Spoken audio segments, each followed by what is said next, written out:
In this week's episode, construction company insolvencies are up, construction equipment sales are down, Birmingham's Ringway Centre to be demolished after all, and demolition isn't even at the table, while its possible future is being decided.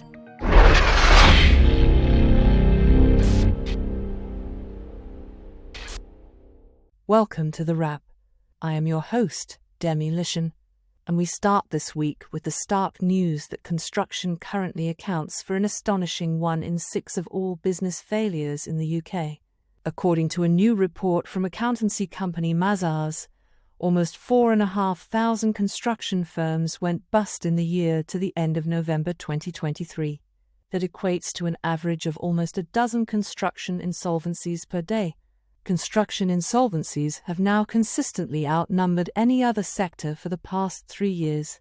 Construction failures were up 7% on 2021 and 2022, and a staggering 76% more than 2020 to 2021. Insolvencies have been highest in specialized construction activities, such as demolition, electrical, and plumbing. These represent more than half of all industry firms going out of business over the last 12 months. More worrying still is that the company responsible for the report expects these difficult trading conditions to continue into 2025.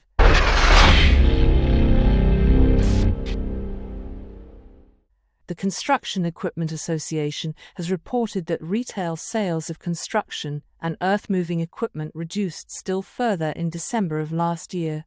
As a result, fourth quarter sales were 20% lower than in the same period in 2022.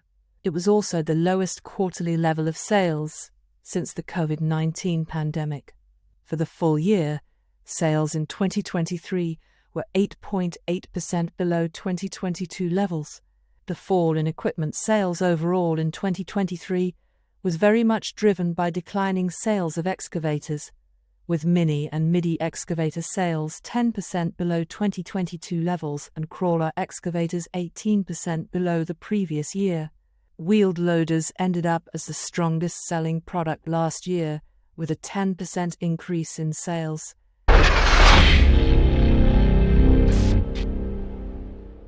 Influential trade bodies including the Chartered Institute of Building, Construction Industry Council, Royal Institute of British Architects, and the Royal Institution of Chartered Surveyors have joined forces to warn political leaders about the urgent need for regulation of embodied carbon emissions in construction. They warn regulation is necessary because buildings and construction form a substantial part of UK carbon emissions, which are a main driver of climate change. The group believes UK policy has stalled and that urgent action is needed. Amanda Williams, head of environmental sustainability at the CIOB, says, "There have been numerous industry initiatives over recent years, calling for government action to reduce the construction industry's embodied carbon emissions.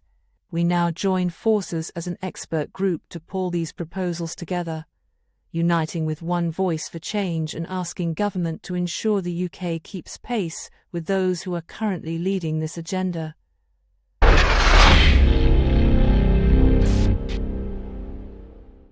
Birmingham's landmark Ringway Centre, described as one of the city's brutalist icons, is set to be demolished despite a campaign to save it.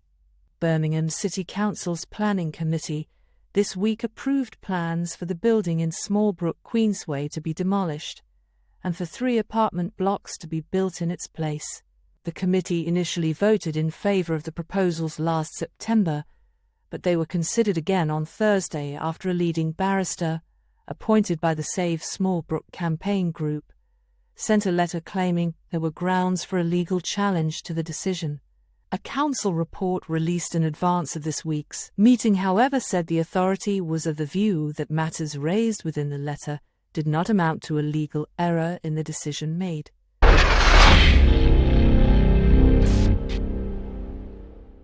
That was the wrap for week commencing the 29th of January 2024. We hope that you enjoyed the show and that you will tune in again very soon. In the meantime, this is me, Demolition, signing off. The Wrap is a demolitionnews.com production.